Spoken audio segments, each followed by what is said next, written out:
How fresh is He got everything you want in this shit, but he got the rap boo boo. Damn, half off. You gotta deal with it. You take it to the little rap boo boo, give it to me. Half off. Keep it on there for seasoning.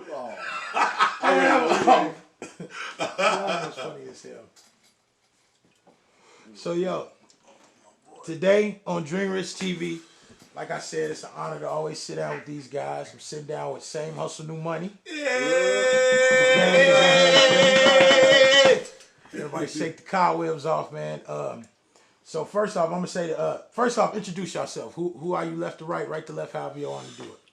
Mr. Pandemic $10, straight from EC, East Chicago, Indiana. No. Yeah. Most valuable trapper, Young Dink, man. Straight out of EC. Yes, your boy D Brown, aka Mr. Same Hustle New Money. You already know what time it is, man. We sitting down with my nigga Sko and Dreamrich TV. Yeah. Get it. So dig, man, I'm gonna speak like this.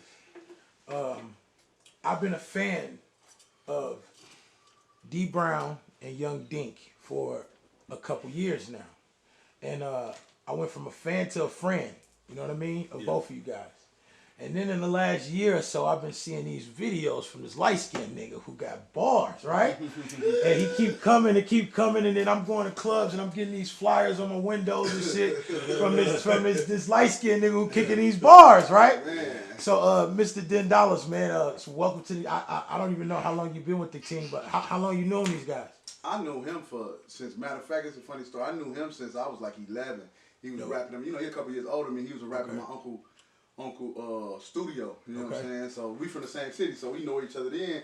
I know D Brown just through music. Like me and him we was at a G Scott video shoot. We was talking for like 2 hours. He just giving me game. I was just listening. He was talking the whole time. Right. And this was probably like 5, 6, 7 years ago. You know what I'm saying? So I've been, knowing of him or knew him, So it seemed like D Brown, like, I ain't gonna lie, bro. So like for like 2 years, it seemed like you was doing the same hustle thing by yourself.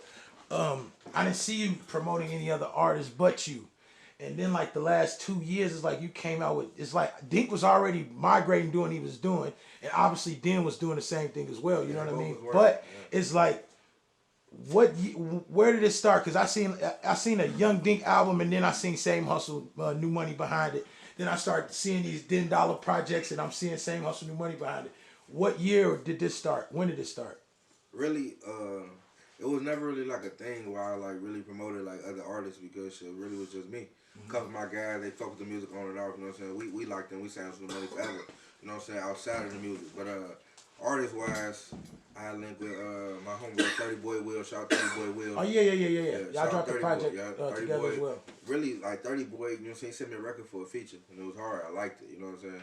And at that time, I was still moving and grooving, but I wasn't really recording like that. It was like the first time I recorded in a minute, and it was a great record. So I like this. I like the style. So I shot him a record back, which I don't really do often. I might do a feature, but if I really like you, like your music, I'm gonna send you some records back. That's dope. And then we just kept working. We did like 5, 6 tracks back to back, and we did like 5, 6 tracks back to back, and put the project together. Full Court Pressure. 30 already had ties to Dan. Dan is his cousin. They had just dropped the record too. They did this. They covered that Roddy Ricch. What was the name of it? Every season. Oh, every season. That was crazy. They had just did that, and then me and Dink, you know what I'm saying? Me and Dink, we've been, we've been fucking around. Like, this has been my dog for a minute. So, we just all happened. This is my first time recording in Chicago. Shout out to Richie Roque. He gets like one of the best engineers around, one of the best producers around. So like once I got.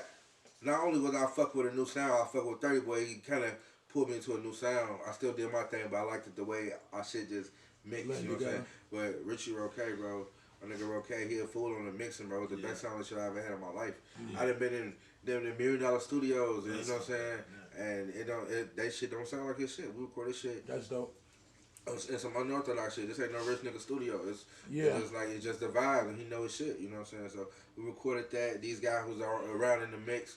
Me and 30, we went on our run. 30 was, you know what I'm saying? He was that's trying to lock in with what me. was the name of that? Full Court Pressure. Full Court Pressure. Because I remember you did right now. I remember you did a barbecue at Mic Check, correct? It was like a giveaway or something going on, right? We was doing some major shit. I even saw, bro, like on some Nipsey shit. I saw the CD that day for $100. Like, you know what I'm saying? Like, That's just dope. cause, you know what I'm saying, people just fuck with me and That's support dope. it, like they see the vision. So That's you know, that was dope to do. You know what I'm saying? Rest in peace, Nipsey Hussle, because now I can relate to him in some type of aspect. For sure. But you know, we just kept it moving. Then we was at the studio one day, we chopping it up, and I'm trying to help these guys with branding. I'm just like, you know, shit, hey man, the music dope, but y'all need to work on y'all branding. Like, you know what I'm saying? Like, your name cool, but what do you stand for? Like, you know what I'm saying? You need something for people to relate to. You know what I'm saying? To define you. You know, define you. And they like, shit, well, we need a name for it. Shit, we got one. I'm like, what? They're like, saying that's some new money. And so I'm like, shit. I'm like, you sure that's what y'all want to do? Everybody like, yeah. That's I'm dope. like, yeah. So shit, from that day, from that moment forward, we started pushing forward collectively, and we ain't looked back since. It's like you just got the work done. Yeah, we just got the going crazy. Okay, so after that moment, after the Full Court project, what was the first? What came next? As this new CEO position that you got, what came next? Like who dropped something first? Was it Dink? Was it Dan? Well, the first thing we did collectively was I wanted everybody to kind of get to know each other. We got a DJ too. That's dope. Shout out my homie Worldwide Red. He out of Milwaukee, Wisconsin. Right. So yeah, Worldwide Red, my nigga.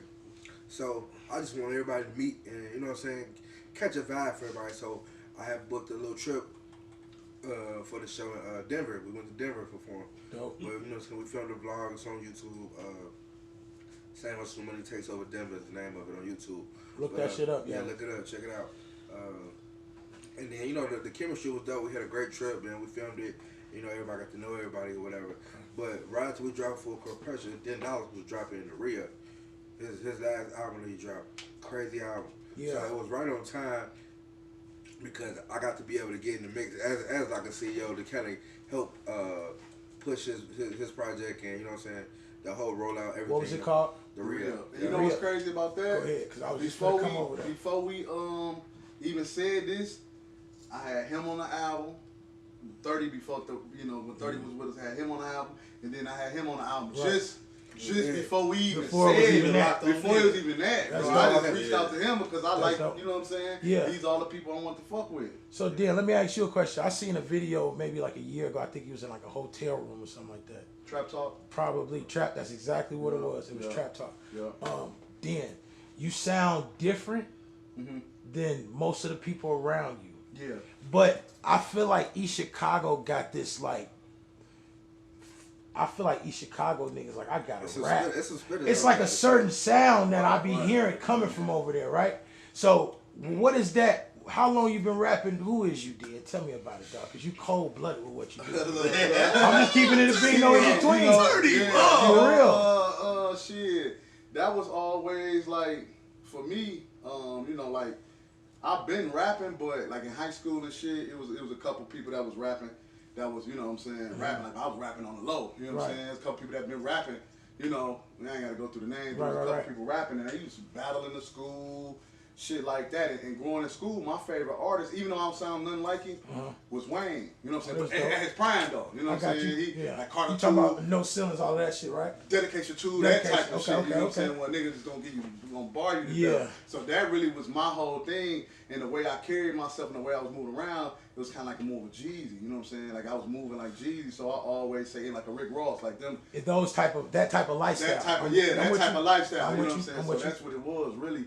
So like I said, I had been rapping, knowing how to rap. It was just as soon as I graduated, that's when I hopped right in the studio. Like I'm talking about, I graduated from high school, I hopped right in the studio. That's what you wanted to do. I just wanted to wait. You know what I'm saying? So East Chicago, like to go back to I Chicago. commend you for that, brother. Appreciate it. I commend you for that. I was Your hearing mama about him need while I was locked up. That's why this shit. Say that again. I was hearing about him while I was locked up. Okay. I was in the penitentiary. Yeah. I was in Westville, and you know, his name was coming out. I'm like, man, who the fuck is this dog? Cause y'all from the same area. Yeah, Keep but going. man, he done got older since this time. And you know what I'm saying? you so used to hearing everybody else talk about what they've been doing. Bro, I wasn't even nobody really making no music at this time. Well, nobody really. I mean, they was making music, but I didn't. It was like I said. I heard about it. I seen it, and I'm like, damn, okay.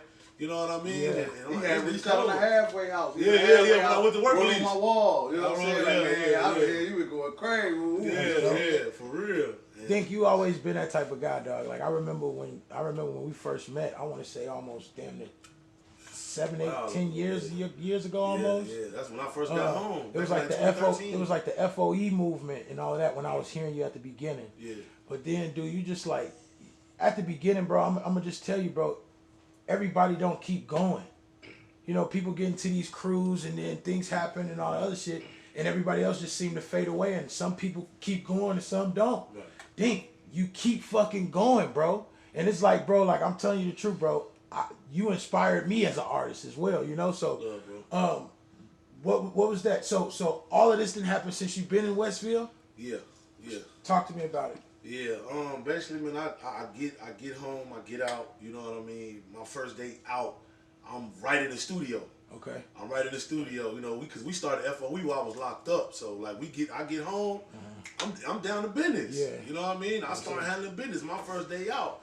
And I start building up my name.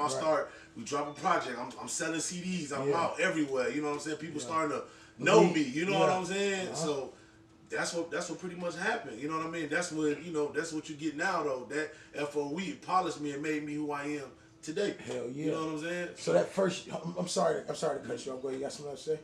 So that first video that I seen when you were sitting on the side of the building, and it's like the first time I've ever seen the airplane views. What's that called again? What's the shit? That's the first time I ever seen the drone. I think you're talking Michael Vick. Michael Vick, that's the first video that you. Whoa. Yeah, that was. You gotta talk to me about that. That shit did That stupid made numbers.